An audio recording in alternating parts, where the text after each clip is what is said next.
भगवान जब हमें बनाते हैं पांचों उंगली बराबर नहीं होती, लेकिन मैंने कहा हाय बोलो हाय। मैं ट्यूशन लेती थी एक जगह पे, वहाँ पे एक सर था। हाँ, Hey everyone, welcome back to Pulse Academy once again। और आज हमारे अकेडमी में हमारे साथ है आपकी सबसे प्यारी चंद दीदी। Hello guys. सो चंदना, अगर हम कहें कि आप सिर्फ 2 लाइन में अपना इंट्रोडक्शन दीजिए तो आप कैसे इंट्रोड्यूस करोगे खुद को? तो hello everyone, I am Chandana Barman from Bongaigaon Assam और मैं एक यूट्यूबर प्लस प्रोफेशनल डांसर हूँ। ओके, वो जवाब तो बहुत ब्रिलियंट था। हमारा आपसे एक और सवाल है और वो ये है कि स्कूल में हम सबका कुछ ना कुछ फेवरेट सब्जेक्ट होता है ना? तो आपका फेवरेट सब्जेक्ट कौन सा था? मेरा तो बचपन से डांस और आर्ट ही, मतलब ड्राइंग फेवरेट रहा है, बट वो तो स्कूल में हमारे होते नहीं क्योंकि मैं सरकारी स्कूल से हूँ और गांव में तो भाई वही सारे सब्जेक्ट होंगे ना। हाँ। तो मेरा फेवरेट अगर बोलने जाओ एसएमएस और हिंदी, ये दो सब्जेक्ट्स आपके फेवरेट हैं। इसके अलावा डांस आपको बहुत प्रिय है। हाँ, वो तो बहुत ज्यादा जिंदगी है। Okay, brilliant. So Chandana, hobbies की अगर हम बात करें तो आपकी फेवरेट हॉबीज क्या है? और कभी ना कभी बिजी स्केड्यूल में, क्योंकि आप डांस कर रहे हो, फिर आप घर से दूर हो, फिर आप साथ में यूट्यूब को इतनी कंसिस्टेंटली कर रहे हो, राइट? सो अपनी हॉबीज को आप एक्सरसाइज कैसे करते हो? तो अगर हॉबी की बात करें, एक टाइम पे डांस मेरा हॉबी हुआ करता था, अभी तो प्रोफेशन है वो मेरा। तो अगर अभी हॉबी की बात करें तो खाना बनाना, और फिर उसके बाद आर्ट एंड क्राफ्ट, उसमें मुझे बचपन से शौक है तो वो मैं करती हूँ, अभी भी करती हूँ, बट दिखाती नहीं किसी को। अच्छी बात है। कुकिंग करना आपने कहा आपको अच्छा लगता है, तो स्पेशली क्या करते हो? किस तरीके से उस हॉबी को आप, क्योंकि ये तो बेसिक कॉमन चीज है, डेली आपको करना पड़ता है, राइट? तो क्योंकि हॉबीज आपने बताया, तो कैसे उसको हॉबी में कैरी आउट आप कैसे करोगे? तो उसके लिए मेरे को एक्स्ट्रा टाइम नहीं चाहिए होता है, मतलब जब भी खाना बनाने का टाइम आता है, कभी कभी मन करता है तो मैं अपने लिए बहुत अच्छा सा थाली बनाती हूँ, मतलब कुछ अच्छा सा बाहर से ला के क्या करती हूँ, खुद के लिए प्रिपेयर करती हूँ। तो वो जब मैं यूट्यूब चैनल नहीं था, मैं खाना बनाते बनाते ऐसे एक्टिंग करती थी, तो गाइस अब हम डालेंगे हल्दी, तो इस टाइप मैं भी करती हूँ, पता है? अभी भी मैं भी करती हूँ जब कैमरा नहीं होता है, फिर भी करती हूँ। सो चंदना, आप एक यंग स्टूडेंट हो, राइट? और मैं आपकी डेली ब्लॉग्स देखती हूँ तो मुझे पता है कि आप पर्सनल और प्रोफेशनल दोनों को बहुत कंसिस्टेंटली पैरेलली लेके चल रहे हो। तो इस चीज को आप बैलेंस आउट कैसे करते हो? क्योंकि डेली एक ब्लॉग डालना, उसको एडिट करना, फिर खुद का ख्याल रखना, खुद अकेले इतना बड़ा शहर में रहना, फिर अपनी हॉबीज को भी मेंटेन करना, प्रोफेशन और पर्सनल को साथ में रखना, है ना? इट्स नॉट अ जोक, और it's a very young age. तो आप इसको मेंटेन कैसे करते हो? पैरेलली कंसिस्टेंसी कैसे रखते हो पर्सनल एंड प्रोफेशनल दोनों के बीच में? जैसे आपने बोला आप देखते हो मुझे रोज वीडियो आता है, तो फॉर एग्जाम्पल मैं आज की बात बताओ, अभी दिन के 12 बज रहे शायद, तो अभी मेरा आज का व्लॉग आ गया, बट मैं यहाँ पर हूँ क्योंकि पहले ही मैंने देख के रखा है। और मैं जब भी घर जाती हूँ या फिर कहीं बाहर जाती हूँ काम से, तो मैं क्या करती हूँ, 2-3 दिन का वीडियो पहले ही अपलोड करके रख देती हूँ, अनलिस्ट करके या फिर प्राइवेट करके रख देती हूँ, तो उस टाइप का करके मेंटेन हो जाता है। बट अभी तो मेरे पास टाइम है इसलिए मैं कर पा रही हूँ, बट एक टाइम पे ऐसा हुआ था जब मैं कॉलेज में थी, या फिर हाँ कॉलेज में ये सब ज्यादा बढ़ गया था, वीडियो बनाना हो। हाँ, एक टाइम पे मैं केक भी बेचती थी, मतलब होम बेकर थी, केक बेचती थी वही। आपके ब्लॉग्स में देखा है हमने। तो उस टाइम पे क्या हुआ था, कैसे बैलेंस करते थे आप? वही तो मुझे समझ नहीं आता। फैशन डिजाइनिंग का कॉलेज, और फैशन डिजाइनिंग में तो बहुत कुछ करना पड़ता है यार। वो तो बाद में आया, उसके वजह से बेकिंग वगैरह छूट गया, 1 साल के लिए सब बंद हो गया था, क्योंकि फैशन डिजाइनिंग में ना पूरा टाइम देना पड़ता है। हाँ, उसमें मतलब क्या होता है, हमारा तो कॉलेज ऐसा था, सुबह 8:30 बजे जाओ, 4 बजे छुट्टी मिलती थी, उस टाइप का था। मैं कॉलेज की बात करती हूँ। तो कॉलेज में क्या हुआ था, सुबह मैं कॉलेज जाती हूँ, फिर कॉलेज से आके मेरे को केक बनाना होता है, ऑर्डर रहता है, और ऐसा टाइम होता है ना मंथ में, मतलब साल में ऐसा टाइम आता है कि इस टाइम पे फेस्टिवल से बहुत सारे प्रोग्राम्स होते हैं, और फिर केक के भी ऑर्डर आने लगते हैं। उस टाइम पे पता नहीं बर्थडे कैसे लोगों के आ जाते हैं इतने सारे, और फेस्टिवल के टाइम पे एग्जाम भी रहता है, तो मैं एग्जाम देने जाती हूँ, आके केक बनाती हूँ, फिर रात को प्रोग्राम पे जाती हूँ, मतलब उस टाइप का जिंदगी चल रहा था। अभी मुझे समझ नहीं आता यार मैं कितनी मेहनत करती थी, अभी उतना नहीं करती, पहले बहुत ज्यादा करती थी, मतलब जरूरत से ज्यादा, मतलब सोच के भी मेरे को लगता है वाह चंदू क्या बात है। नहीं, लेकिन इस चीज को कंसिस्टेंट रखना बहुत बड़ी बात है।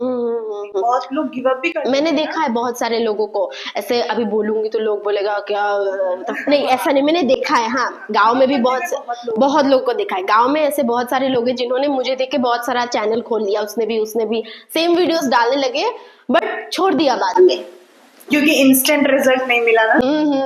रिजल्ट इतनी आसानी से नहीं मिलता है। यूट्यूब का वही, आपको मेहनत करनी पड़ेगी, रोज देना पड़ेगा वीडियो। अभी अगर देखूं तो हर बड़े बड़े यूट्यूबर का चैनल भी आप अगर देखोगे तो बीच में ना सभी का चैनल डाउन हो जाता है। तो वो बात है, तो उसमें टेंशन नहीं लेना चाहिए इतना ज्यादा। मैं पहले बहुत लेती थी, मैं रोना धोना करती थी, मम्मी मेरे चैनल में व्यूज नहीं आ रहा है, मैं बंद कर दूं क्या, ये क्या वो क्या। तो फिर बाद में पता चला वो यूट्यूब का चलते रहता। आई एम श्योर आगे के जो भी और स्टूडेंट्स है जो इस पॉडकास्ट को देख रहे हैं, है ना, वो इनके लिए ये बहुत हेल्पफुल होगा। देखो कुछ लोग बोलते कि उसके पास टाइम नहीं है, टाइम मेंटेन नहीं हो पा रहा है। देखो आपके पास भी 24 घंटा है, मेरे पास भी है, तो उसको कैसे यूज करना है वो हम पे डिपेंड करता है। सही बात। सो चंदू, अगर आपको कभी नेगेटिव सेंसेशन फील होती है, जैसे कि फियर हो गया, सेल्फ डाउट हो गया, या किसी तरीके की नेगेटिव सेंसेशन फीलिंग्स, आप उससे हैंडल कैसे करते हो?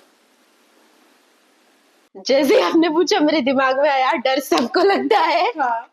गला सबका सूखता है, बट नहीं, माउंटेन ड्यू पी के हम डर नहीं भगा सकते, नहीं भगा सकते, कोई काम नहीं देगा। हाँ। एक चीज होगा, लेकिन क्या? शुगर बढ़ेगा। ओए, बीमार बढ़ेगा। यस। तो डर को भगाने के लिए सबसे पहला काम मैं क्या करती हूँ, हनुमान चालीसा। हाँ, ये सही। पढ़ती हूँ, सुनती हूँ, मुझे इतना ज्यादा फिर ताकत मिलती है, मैं बोल नहीं सकती। मैं मतलब कुछ भी हो जाए, मेरे को दुख हो रहा है तो मैं सुन लेती हूँ, और फिर अगर डर लग रहा है किसी बात से, किसी से, तो मैं सुन लेती हूँ। तो वो हो गया डर का। वही एक मेरा क्या है, मेरे को अगर डर लगा तो मैं हनुमान चालीसा सुनूंगी बस, और या फिर बोलूंगी। मुझे ना पूरा नहीं आता है पढ़ना, बट जितना आता है उतना ही पढ़ लेती हूँ मैं। तो वो हो गया। और जैसे आपने बोला सेल्फ डाउट, वो तो मुझे पहले इतना होता था। मैं बताती हूँ, एक मेरा इंसिडेंट हुआ था मेरे साथ। तब मैं शायद क्लास 8 में थी। मैं ट्यूशन लेती थी एक जगह पे। वहां पे एक सर था। हाँ, वो पता नहीं ऐसा क्यों था, मतलब स्टूडेंट्स को 2 हिस्सों में बंटने के टाइप का था उसके। वहां पे मतलब बोल देती हूँ, अभी बोल देती हूँ, मुझे कोई फर्क नहीं पड़ता है। जो किया, हाँ, मैं नाम नहीं लूंगी, बट जो मेरे साथ हुआ है वो तो मैं बोलूंगी ना। तो बताएंगे। मतलब वो सर ने मुझे ऐसे करके बोला, हम ट्यूशन पे गए थे, इवनिंग का टाइम था, और मैं 2-3 दिन पहले कहीं पे डांस के प्रोग्राम में गई थी। तो सर ने बोला, मेरा नाम लेके बोला कि चंदना तो ये है, नाचने वाली है, नाच के घूमते, आज यहाँ पे प्रोग्राम हो गया, वहां चला गया, यहाँ पे हुआ, ये चला है, मतलब उस टाइप का एकदम, मतलब गलत, मतलब एक सुर होता। हाँ, उस सुर में इतना ज्यादा हर्ट हुआ मुझे कि मतलब घर आके मैंने रो दिया। तो वो वाला सर, उसके बाद मैंने 1 साल ही ट्यूशन किया था, उसके बाद मैंने छोड़ दिया, 1 साल या 2 साल पता नहीं, फिर मैंने छोड़ दिया, क्योंकि बहुत डिमोटिवेट हो गया। सेल्फ डाउट मुझे भी होता था। तो वो पहला इंसिडेंट था, पहला नहीं, उससे पहले भी हुआ, बट याद नहीं है। बट वो बात तगड़ा था, तगड़ा, मतलब कोई टीचर ऐसे कैसे बोल सकता है एक स्टूडेंट को कि, टीचर को तो हम एक आइडियल की तरह देखते हैं ना। सर ने मतलब ऐसे बस ये वर्ड रह गया था, तू तो नाचने वाली है, एक शब्द में अगर बोलने जाओ तो वही मीन करेगा। मतलब गोल गोल घुमा के बोला, बट वही बोला। तो वो है। तो सेल्फ डाउट अगर मुझे होता है, आपने पूछा कैसे क्या करते हो, तो फिर मैं दूसरों को देखती हूँ जो अभी बड़े बड़े काम कर रहे हैं अपने जिंदगी में। किसी बड़े यूट्यूबर को देख लिया, फिर मैं उसके पुराने वीडियोस देखती हूँ, तो तब पता चलता है हर किसी की जिंदगी में प्रॉब्लम्स आते हैं। तो इसका मतलब ये नहीं कि आप गलत हो या फिर आप गलत कर रहे हो। मुझे तो यहाँ तक मेरे रिश्तेदारों ने, कुछ, सबने नहीं, 2-3 लोगों ने ये भी बोल दिया था कि जब मैंने यूट्यूब स्टार्ट नहीं की थी, तब मुझे क्या बोला, तुझे कौन क्यों देखेगा, क्यों ही देखेगा, मतलब क्या खासियत है तुम्हें, ना देखने में अच्छी हो ना ये। अच्छा, मतलब क्रिटिसाइज लुक वाइज और हर, हाँ, मतलब उस टाइप का। और लॉकडाउन में ना मेरा वेट बहुत ज्यादा बढ़ गया था। यूट्यूब तो मैंने लॉकडाउन के बाद खोला था। तो उस अंकल ने, उसी ने हमेशा मुझे डिमोटिवेट किया, पता नहीं क्यों, क्या ही दुश्मनी है, वो ऐसा ही है, छोड़ो। तो वो क्या बोला था मेरे को, इतना ज्यादा मोटा हो गया अब तो तेरा डांस का लाइफ भी गया, मतलब पहले ऐसा बोलता था। और जब मैंने YouTube खोला उसके बाद ऐसा बोला। और फिर अभी कुछ दिन बाद जब मेरा 100K हुआ था, मैंने देखा उसने भी खोला है चैनल। क्या हुआ, क्या हुआ ठाकुर? क्या हुआ, कहाँ गया? मतलब वो आइडियली तुमको फॉलो कर रहा है, फॉलो तो कर रहा है कि नहीं पता, बट उसने भी बाद में खोला जाके। वही तो हुआ ना, अभी बोल तो नहीं सकता खुद ही। अब सीनियर है तो एक्सेप्टेंस तो आएगा नहीं, वो आएगा ना बीच में। लेकिन देखा ना कि आपका ग्रोथ हो रहा है, तो उसको लगा होगा भाई लक्ष्मी नारायण अगर इस साइड से भी आ रही है तो हम कर लेते हैं। सही है, सही है। आपने डील कैसे किया उस चीज को? पहले तो रोना धोना किया मैं बहुत करेंगे, मैं बहुत ज्यादा, मैं इतना रोती हूँ, मैं इतना रो दूँ, दुख लगा ना, बहुत दुख लगा। अभी भी मैं रोती हूँ, कोई भी कुछ बोल दे तो ऐसा नहीं है कि मुझे उन लोग के बातों से बहुत बुरा लगा, मैं डिमोटिवेट हो गई, सेल्फ डाउट होने लग गया, मैं गलत हूँ, मैं ये नहीं, ऐसा नहीं है। बट आपने जो बोला वो मेरे दिमाग में लगा है, बैठ गया है, और ऐसे बैठ गया है कि मैं नहीं भूल सकती। हाँ, मैं आपको माफ जरूर कर दूं बट मैं नहीं भूल सकती उस टाइप का। तो मैं बहुत लगा। फिर आपने क्या किया, उसको ठीक करने के लिए क्या किया? मैंने वेट लूज किया। अच्छा, मतलब जो आपके वो प्रॉब्लम्स फिगर आउट आपने पहले किया, उसके बाद उसके ऊपर काम मैंने सोचा था लॉकडाउन के बाद ये करूंगी वो करूंगी, बट भाई ऐसे करके कौन बोलता है, तू तो मोटा हो गया, तेरा तो डांस का लाइफ भी खत्म हो गया, उसके बाद यूट्यूब चैनल खोलने के बाद तुझे कौन ही देखेगा। और मेरा 12th में ना बहुत गंदा रिजल्ट आया था। उसके बाद बोला, और मेरे क्या नाम है उसका, नाम नहीं सॉरी, मतलब है रिश्तेदार, उन लोगों ने, वो और उसका बड़ा भाई, उन लोगों ने बोला कि अभी तो रिजल्ट खराब हो ही गया है, डांस भी छुड़वा दो, वैसे भी क्या ही कर लेगा, अगर अच्छे से किसी सब्जेक्ट में ऑनर्स लेके बीए करे तो अच्छा सा दूल्हा मिलेगा शादी के लिए। अच्छा, ऐसा ये चीज बोल दिया, मतलब प्रिपेयर कर रहे थे कि कुछ नहीं तो कम से कम शादी एटलीस्ट इसका अच्छे से हो जाए, तो ऐसा कर दो। मैं ना फैशन डिजाइनिंग वगैरह हो या फिर ब्यूटिशियन का कोर्स, ये सब मैं पहले से करना चाहती थी। मुझे ना कभी पढ़ाई के लाइन में जानी नहीं थी। एक टाइम पे बचपन में होता है मैं डॉक्टर बनूंगी, ये बनूंगी, ये सबका होता है, बट जैसे जैसे मैं बड़ी होने लगी फिर मेरे को लगा यार मुझे ये करना ही नहीं है, मुझे बनना ही नहीं, मुझे कुछ और करना है, जो सब एक रास्ते में जा रहा है मुझे नहीं जाना। आपको कोई अच्छा यूनिक ट्रैक देखना है ना, हाँ, जिसमें आप एंजॉय करो, जिसमें मैं खुश रहूं, पैसे कम मिले बट मैं खुश रहूं, बट किसी को पसंद नहीं, बट अब मुझे फर्क पता है, मैं प्रोफेशनली एक टीचर हूँ, ठीक है, और मेरी एकेडमी है, तो मैं हमेशा स्टूडेंट से ना मैंने भी इस तरीके का बहुत सारे फेजेस देखा है, तो उसको देख के समराइज करके, और जब प्रोफेशनली मैं इस सेक्टर पे आ गई, अच्छा पैसों के लिए, पैसा तो खैर हम सबको चाहिए होता है, लेकिन टीचिंग एक ऐसी चीज है जो मुझे बहुत पसंद है बचपन से ही। बचपन में हम लोग खेलते थे ना गेम्स, तो मेरा सबसे पहला गेम टीचर था, ठीक है। तो अभी भी मैं अपने स्टूडेंट को हमेशा ये कहती हूँ कि भगवान जब हमें बनाते हैं, पांचों उंगली बराबर नहीं होती, लेकिन ब्लेसिंग्स जो भगवान जी देते हैं ना, पांचों उंगली को बराबर देते हैं, और हर इंसान के अंदर एक खूबी डालते हैं वो, है ना। अब हमारे अंदर इस पृथ्वी लोक में लॉन्च होने के बाद ये हमारे ऊपर है कि उस खूबी को हम खुद ना पहचाने, निकाले अंदर से, निकाले, शार्प करे, उसके ऊपर काम करे और उसको मोनेटाइज करे भाई, है ना। फिर लाइफ एंजॉयबल भी होगा, अच्छा भी होगा, और सिर्फ वन साइडेड नहीं होगा। लेकिन इस चीज को बहुत लोगों को समझना जरूरी है। ऐसे ना बहुत सारे होते हैं, गांव में हो या फिर शहर की भी बात करें तो पता नहीं, गांव में मैंने देखा है बहुत ज्यादा ब्रिलियंट लोग होते हैं अलग अलग कैटेगरीज में। फॉर एग्जाम्पल कोई बहुत अच्छा गाता है, कोई बहुत अच्छा डांस करता है, सबके पास मतलब कुछ ना कुछ है, भगवान ने दिया है सबको, बट वही घिसी पिटी लाइफ जीनी पड़ती है। मतलब है ना, सब लोग इसी डायरेक्शन में कूद रहे हैं तो हम भी कूदे। वही तो, उसका बेटा अगर ये कर रहा है तो तुम क्यों भाई नहीं कर रहे हो उस टाइप का।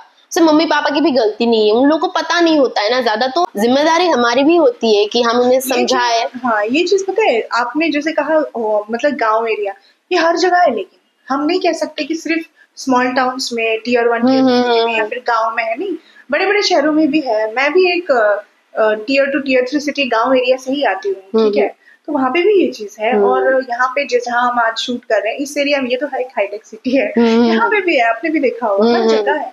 तो जब तक मेंटालिटी लोगों का चेंज नहीं होगा कुछ नहीं हो सकता, है ना।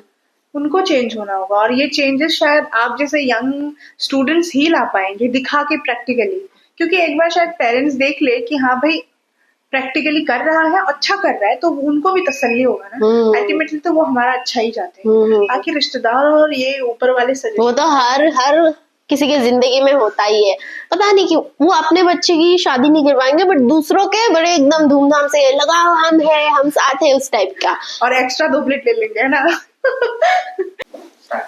तो चंदना, हम सबके लाइफ में ना एक ऐसा इंसान होता है जो हमारे लिए आइडियल पर्सन होता है ना, जिससे हम मोटिवेट होते हैं, डिप्रेस हो तो उनसे बातें करने की कोशिश करते हैं। तो आपके लाइफ में ऐसा कोई आइडियल टीचर या आइडियल पर्सन कोई ऐसा है? तो मेरा ना कोई एक ऐसा इंसान नहीं है कि मैं इसको बोलूँ कि ये मेरा आइडल है। अच्छा। मेरा ना बहुत सारा है, और मैं हर एक इंसान से उनकी अच्छाई लेने की कोशिश करती हूँ, और मेरा मानना है कि एक इंसान में सारी अच्छी खूबियां नहीं हो सकता, होता होगा हजारों में एक दो, हर इंसान में, हाँ हर इंसान में होते। तो एक ही इंसान को हम नहीं फॉलो कर सकते। फॉर एग्जाम्पल कोई एक स्टार है, हम उसी को फॉलो करें, वो जो खाता है, वो जो पहनता है, वो जो करता है, ऐसा नहीं हो सकता, उसमें भी बुराइयां है। तो मैं मतलब ऐसा कोशिश करती हूँ कि हर एक वो इंसान की जो मुझे अच्छे लगते हैं या फिर जिनको मैं थोड़ा सा मेरे लिए वो बहुत मायने रखते हैं या फिर मैं उनको मानती हूँ, उनकी जिंदगी पसंद करती हूँ देखना, उनकी लाइफस्टाइल अच्छा लगता है, तो उन लोगों से मैं अच्छी अच्छी उन लोगों की क्वालिटीज लेने की कोशिश करती हूँ। सो एक साथ एक फ्रेम में टीचर और स्टूडेंट बैठे हैं, मैं बाय प्रोफेशन एक टीचर हूँ और आप स्टूडेंट हो, राइट? तो हमारे लाइफ में एक आइडियल टीचर होते हैं हम सबके लाइफ में, है ना, जिनसे हम बहुत क्लोज होते हैं और प्रॉब्लम्स जब आए हम शेयर करते हैं, सजेशंस बहुत लेते हैं। तो आपके लिए ऐसे कौन आइडियल टीचर थे? तो मेरे जिंदगी में सिर्फ एक टीचर नहीं है, ऐसे 3-4 तो टीचर है जिनके वजह से मैं आज यहाँ पे हूँ बोल सकती हूँ। तो उन लोगों का मुझ पे इतना ज्यादा ब्लेसिंग्स है और इतना ज्यादा सपोर्ट है, मतलब मैं बहुत ज्यादा ब्लेस फील करती हूँ कि ऐसे टीचर मेरे पास है, मतलब मैं उनकी स्टूडेंट हूँ और मुझे इतना सपोर्ट मिला है। तो पहला नाम मेंशन करना चाहोगे आप? कर देती हूँ। तो पहला है साइदुल सर, मैं बोलती हूँ। तो वो हमारा ट्यूशन लेता था, मतलब सर स्कूल का भी टीचर था, बट मैं और मेरी दोस्त वहाँ पे ट्यूशन करते थे, बहुत सारे थे स्टूडेंट और भी, तो वहाँ पे ट्यूशन करते थे। क्लास 10 में हमने सर के वहाँ ट्यूशन लिया था और सर ने एक दिन बोला था, हमारा फाइनल आ रहा था पास में, मतलब SSLC आ रहा था करीब, तो उसके बीच में ट्यूशन में सर ने एक दिन बोला कि देखो अभी तो तुम लोग का एग्जाम आ रहा है, अभी ट्यूशन वगैरह खत्म हो जाएगा, जिंदगी में आगे और बहुत कुछ आएगा, अभी लाइफ बदलने वाली है तुम लोग का, मतलब तुम लोग के। तो सर ने बोला कि ये जरूरी नहीं है कि तुम बस पढ़ाई ही करो, लोगों की बात सुन के जो सब कर रहा है वो भी वही तुम करो, तुम्हारा दोस्त अगर साइंस कर रहा है तो तुम भी करो, ये जरूरी नहीं है। सर ने बोला कि अगर कोई अच्छा डांस करता है, कोई करना चाहता है तो कर सकते हो, आजकल लाइन बहुत सारे करने के लिए, दुनिया बहुत बड़ी है, बहुत कुछ है करने के लिए, बस यहीं पर खत्म नहीं होता है। कोई अगर गाना अच्छा गाता है तो वो कर सकते हो, मतलब सर ने बोला ऐसे ऐसे ऑप्शन है। तो मेरे दिमाग में आया, मैं डांस इतना अच्छा कर ली तो मुझे करना अच्छा लगता है, मुझे खुशी मिलती है, तो क्यों ना मैं यही करूं।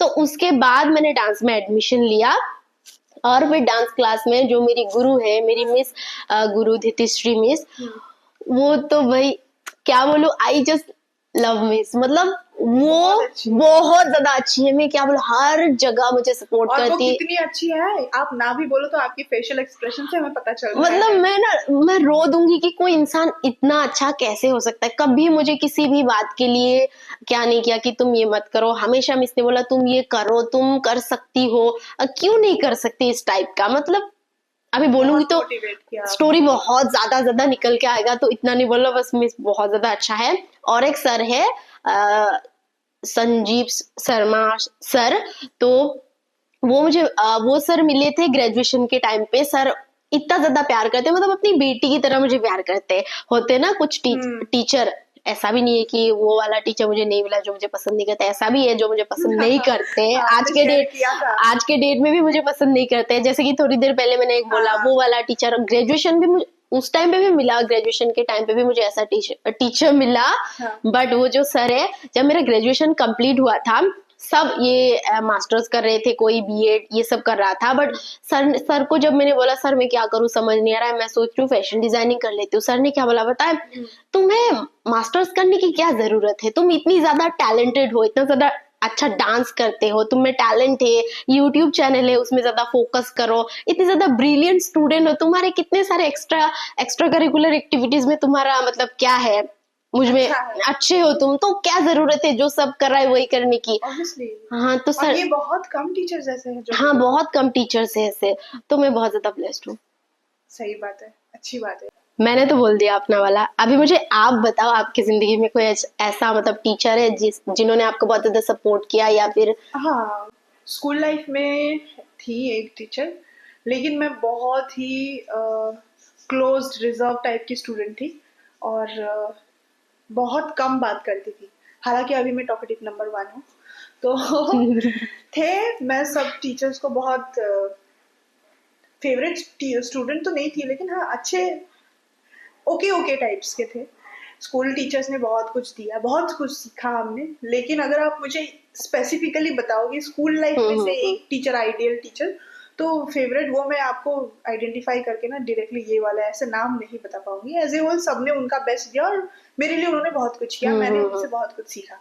लेकिन आफ्टर स्कूलिंग ना, मैंने जब बीएड कर रही थी वहाँ पे एक प्रोफेसर थी, उनका नाम मैं स्पेसिफिकली मेंशन करना चाहूंगी, डॉक्टर किलुमणि चुटिया।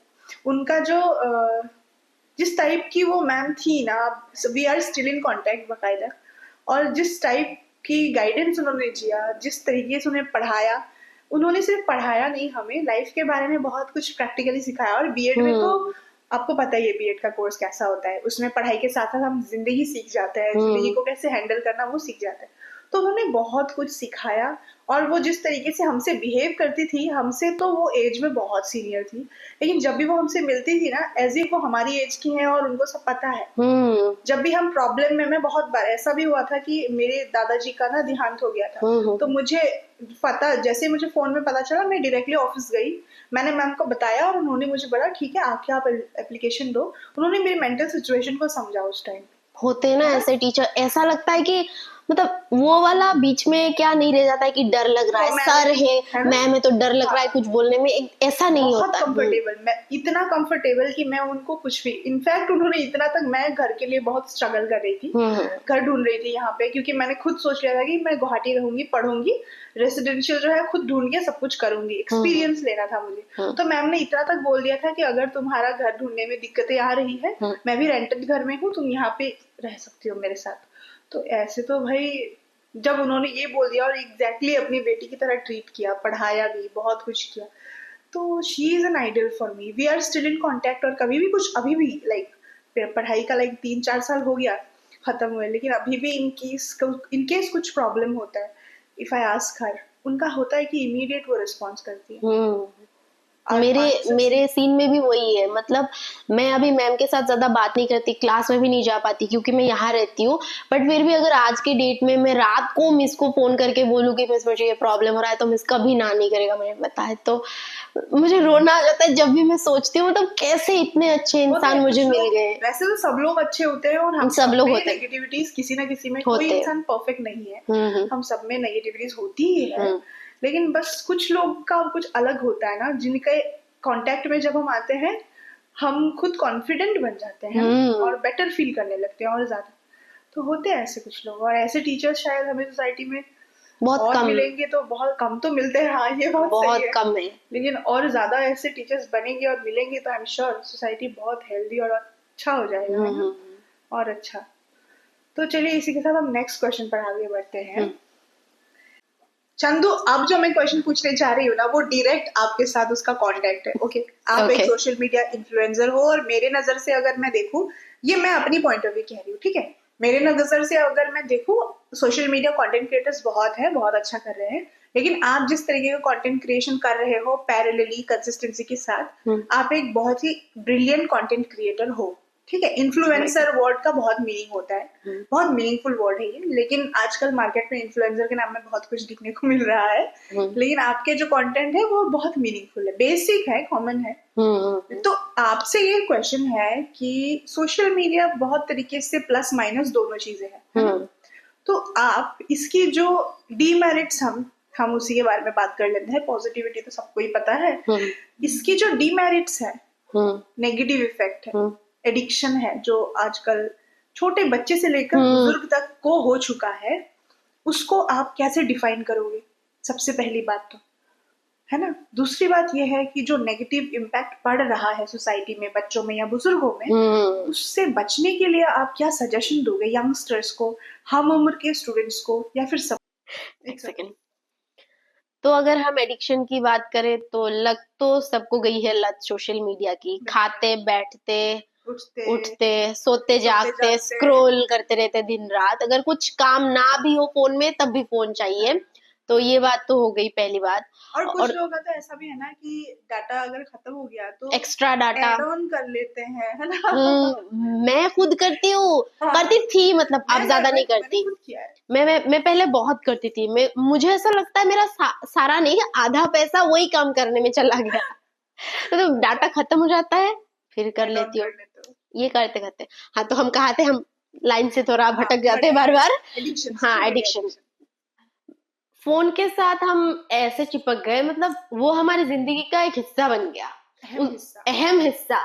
पता है लोग ना बाथरूम में भी फोन लेके जाते हैं। हाँ, मेरी दोस्त है उसको मेरे भी दोस्त है, फोन चाहिए बाथरूम में, वरना उसका पेट क्लियर नहीं होता। Same same same. मैं इतना डांटती हूँ बट नहीं भाई, फोन चाहिए, उसके बिना नहीं होता। मतलब क्यों, इतना क्या जरूरी है भाई फोन को साथ में लेके जाना है? बड़ा क्वेश्चन है। अगर और भी ऐसे कोई लोग हैं तो हमें बिल्कुल बताइएगा। हाँ बताइएगा प्लीज, और गाली मत देना। पता है आपको फोन से बहुत ज्यादा प्यार है, बट ये थोड़ा ज्यादा हो गया कि बाथरूम में भी फोन। कैसे कहाँ फोकस करोगे, है ना? वही तो बहुत क्रूशियल मोमेंट है। तो अभी जैसे कि आपने पूछा क्या क्या प्रभाव पड़ रहा है हमारे यूथ में ही बोलूंगी। पहली बात तो वो जो बैंड होते हैं अलग कंट्रीज का, मैं नहीं बोल रही हूँ उन लोग का गाना मत सुनो या फिर वो गलत है, वो लोग अपने जगह काम कर रहे हैं, पैसे कमा रहे हैं, बट आप अपने अच्छा कर रहे हैं, बट आप अपने जिंदगी में उन लोग को देख के क्या कर रहे हो? ना तो आप गाना गाते हो, ना तो आप अच्छा डांस करते हो, बट फिर भी उन लोग को फॉलो करते हो। बस उन लोगों के जैसा कपड़ा पहनने से तो नहीं होगा ना। वो लोग कितना मेहनत करते हैं, दिन रात एक करके आज बने हैं वो, बट आप तो बस उन लोगों का स्क्रॉल करते करते सपनों की दुनिया में ही तो आपका टाइम वेस्ट हो रहा है। ऑब्वियसली हमारा तो नहीं हो रहा है, आपका टाइम वेस्ट हो रहा है। तो ये बात ध्यान देने वाली बात है कि आप बस फॉर एग्जाम्पल आप इंडिया का ही समझ लो, बाहर का छोड़ देते हैं, आप किसी इंडियन बड़े यूट्यूबर को फॉलो करते हो, उसकी जिंदगी देख के आप ये नहीं बोल सकते हो अपने मम्मी पापा को कि देखो उसकी जिंदगी कैसी है, उसके पास कार है, बाइक है, घर है, ये है, मेरे पास कुछ नहीं, ऐसी जिंदगी मुझे मिली है। अगर आप फ्लैशबैक करके उनकी जिंदगी में देखोगे तो उन लोगों ने भी स्ट्रगल किया है, आपसे बहुत ज्यादा स्ट्रगल की है। तो आप अभी जिस उम्र में हो उस उम्र में शायद उसने आपकी तरह स्क्रॉल नहीं किया था बस रील्स पे, इंस्टा पे, ये सब नहीं। तो मेहनत की आज, इसलिए वो वहां पर है, तो आप भी मेहनत करो। मेरा ना क्या मानना है, आप ना सपनों की दुनिया में मत रहो, जागते हुए सपने देखो। मतलब क्या बोलने की कोशिश कर रही हूँ मैं, सोते सोते सपने देखने से अच्छा आप काम करते करते सपने देखो। मैं तो सिल्वर प्ले बटन को ऐसे लेके समझती हूँ ये डायमंड है। मैं कितने साल पहले सोचती थी कि मैं पॉडकास्ट में जाऊंगी तो ऐसे बैठूंगी, मैनिफेस्ट किया, बोल सकते किया था, तो और वो पूरा भी हो गया। उसके लिए मैं बस बैठे बैठे सपने नहीं देखी, मैंने वीडियो बनाया, चैनल थोड़ा सा ग्रो किया, उसके बाद जाके आज मैं यहाँ पे बैठी हूँ। झेला ऑब्वियसली, वो तो फिर गिव अप नहीं किया। और सोशल मीडिया का क्या प्रभाव पड़ा है आजकल ना, लोग ज्यादा मेहनत नहीं करना चाहते, लोगों को शॉर्टकट, वो भी कौन सा वाला, कुछ भी उल्टी सीधी हरकत करके वायरल होना आसान हो गया है। एक टाइम क्या होता था, एक टाइम पर क्या होता था, लोगों को सोचना पड़ता था कैमरे के सामने आने के लिए, मतलब इतना आसान नहीं था यूट्यूबर बनना या फिर कंटेंट क्रिएटर बनना, क्योंकि स्क्रिप्ट चाहिए होता था, जगह चाहिए होता था, टैलेंट की भी जरूरत थी। बट अब ऐसा नहीं है, कुछ भी कपड़ा पहनो आ जाओ, कुछ भी कर दो। कोई मिट्टी का पानी के साथ बिस्किट खा रहा है, ये ज्यादा ओवर हो जाता है, पता है, मुझे ओवर लगता है। कुछ लोग तो ऐसे भी है ना, आपने शायद देखा होगा कि वो जानबूझ के चाहते हैं कि लोग उनकी बेइज्जती करे, रोस्ट करे, ताकि वो एक बार वायरल हो जाए। और वो देख के जो छोटे छोटे बच्चे जो है उन देख रहा है सोशल, उन लोगों पर वो आ जाता है कि ये करके भी लोग पैसे कमा सकते हैं, तो ये गलत बात है। उनके लिए तो बेसिक हो जाएगा ना कि हाँ ये तो नेचुरल है। हाँ मतलब आजकल इतना मुश्किल ही नहीं है वीडियो वगैरह बनाना, ऐसा हो गया है, ऐसा मतलब मुकाम आ गया है दुनिया में। एक टाइम पे मम्मी पापा क्या करते थे, सपोर्ट नहीं करते थे, सभी यूट्यूबर का अगर आप सुनोगे तो ये बोलेगा सपोर्ट नहीं करते, बट अब ऐसा हो गया कि इतने बच्चे को ना मम्मी पापा ने लगा दिया है वीडियो बना पे, वीडियो के लिए नाचो गाओ कूदो, अगर तुम्हें पसंद भी नहीं है तभी करो। मतलब हालात बदल गए हैं, लोग नहीं बदल गए। मतलब पहले क्या था, अगर वो नौकरी कर रहा है तुम भी करो, अभी क्या हो गया, अगर ये वीडियो कर रहा है तो तुम भी करो, भले ही बच्चे को पढ़ाई करना पसंद हो बट तुम वीडियो ही करो क्योंकि उससे पैसे आ रहे हैं, तो ऐसा हो गया है। तो एंड में मैं यही बोलना चाहूंगी, अभी एडिक्शन अगर हो गया है तो हो गया है, सबका हो गया है, मेरा भी हो गया है, आपका भी हो गया है, हम सभी स्क्रॉल करते हैं, बट एक लिमिट पे करो। और जो आप देख रहे हो वो सच्चाई नहीं भी हो सकता है, और बहुत हालातों में ऐसा नहीं भी होता है, और जो हम सोशल मीडिया पे देखे वो सच ना मान ले, ज्यादातर झूठ ही होते, कोई भी अपनी असली जिंदगी नहीं दिखाता है। तो तो वो देख के ऐसा मत समझो कि ये सच है। बड़े बड़े यूट्यूबर्स अभी ऐसे भी हो गए हैं ना, उन लोग को आदत हो गई है अमीरीपन दिखाने की। जो देख रहे थे छोटे छोटे बच्चे, वो लोग गलत इन्फ्लुएंस हुए ना। तो बस विश्वास मत करो, जो आपको दिख रहा है वो सच बिल्कुल नहीं है। मतलब कहते हैं ना, वो बड़े बुजुर्ग कहते हैं कि हर चमकती चीज सोना नहीं होता। हाँ, वही वाली बात तो है। उस पे हमें गौर करना चाहिए, है ना? इससे ज्यादा तो और क्या ही कर सकते हैं हम। बिल्कुल। सो चंदू, आपसे ये लास्ट एंड आखिरी क्वेश्चन है, और वो ये है कि आप एक कंटेंट क्रिएटर हो, राइट? और कंटेंट क्रिएशन में हम सबको पता है फॉल्स एंड मिसलीडिंग कंटेंट भी रहते हैं। तो ये क्वेश्चन अब है कि मिसलीडिंग एंड फॉल्स कंटेंट से यंग टेंडर ब्रेन्स को, स्टूडेंट्स को स्पेशली, हम कैसे बचाएं? क्योंकि वो तो ऑलरेडी अवेलेबल है, सब देख रहे हैं, बच्चे बूढ़े सब। तो कैसे बचाएं उन्हें? तो जो गलत कंटेंट है उसे तो हमारे फोन में लाने से कोई नहीं रोक सकता। अगर हम कुछ भी डालेंगे इंटरनेट पे तो वो आ ही जाएगा, लोगों के पास पहुंच ही जाएगा। और आजकल ना गलत वीडियो ज्यादा वायरल हो जाते हैं। बिल्कुल। आप कुछ भी अच्छा सा डालो, वो इजीली वायरल नहीं होगा। आप कुछ भी एक उल्टी हरकत कर दो, वो यूं पहुंच जाएगा, मतलब रातों रात वायरल हो जाएगा। तो जिम्मेदारी हमें लेना चाहिए। मतलब मैं अकेले की बात नहीं करूँ, हम सबको, जितने सारे कंटेंट क्रिएटर है, जो जो नया नया आया है या फिर पुराने तो सारे अच्छे ही कर रहे हैं। जो नया नया आया है वही सब मतलब गंद मचा रहे हैं। मैं ऐसा नहीं बोल रही हूँ कि सब लोग है, अभी गाली मत देना कमेंट पे। मैं सबको नहीं बोल रही हूँ, मैं खुद को भी नहीं बोल रही हूँ। ऐसे है बहुत सारे हैं जो गलत दिखा रहा है, बहुत गलत दिखा रहा है, लोगों को गलत दिशाओं में लेके जा रहा है। तो बस जिम्मेदारी हम पे आती है, हम ऐसे कंटेंट ना डालें जिसके वजह से हमारे यंग लोगों को, बच्चों को, उन लोगों के दिमाग पे गलत असर ना पड़े। बिल्कुल। अभी क्या है ना, जब आपके पास बहुत सारे सब्सक्राइबर्स और फॉलोअर्स आ जाते हैं तो आपकी जिम्मेदारी भी बढ़ जाती है, क्योंकि जो आपको देख रहा है वो कुछ तो आपको पसंद करते हैं, मतलब कुछ तो बात आप में अच्छी लगी इसलिए फॉलो कर रहा है। तो आपकी ये जिम्मेदारी बनती है कि आप उनको अगर अच्छा नहीं दिखा सकते तो बुरा भी ना दिखाए, मतलब कुछ गलत ना दिखाए या फिर गलत ना सिखाए। अभी ऐसे बहुत सारे यूट्यूबर है जो अपना, जैसे कि मैंने पहले ही बोला, गलत नहीं, मतलब जो है नहीं वो दिखा रहा है, जो आपके पास है नहीं वो रेंट में लेके या फिर ईएमआई पे लेके दिखा रहे हैं, वो गलत देख रहे हैं ना लोग। उन लोगों को लग रहा है यार ये तो ये करके ऐसा कर रहा है, मैं भी करूंगी, बट वो सच नहीं है। तो जो सच है वही दिखाओ। अगर आपके पास रेस्टोरेंट में जाने का पैसा नहीं है तो आप स्ट्रीट में खा के दिखाओ, क्या जरूरत है? तो वही बात, हाँ, सच दिखाओ, झूठ मत दिखाओ। बिल्कुल। तो इसके साथ ही हम आज के पॉडकास्ट के एंड तक पहुंच चुके हैं। Chandra, thank you so much, आप आई, हमारे साथ ये कीमती वक्त अपना शेयर किया। जल्द ही मिलते हैं हमारे नेक्स्ट पॉडकास्ट में with another interesting episode. Till then, take care.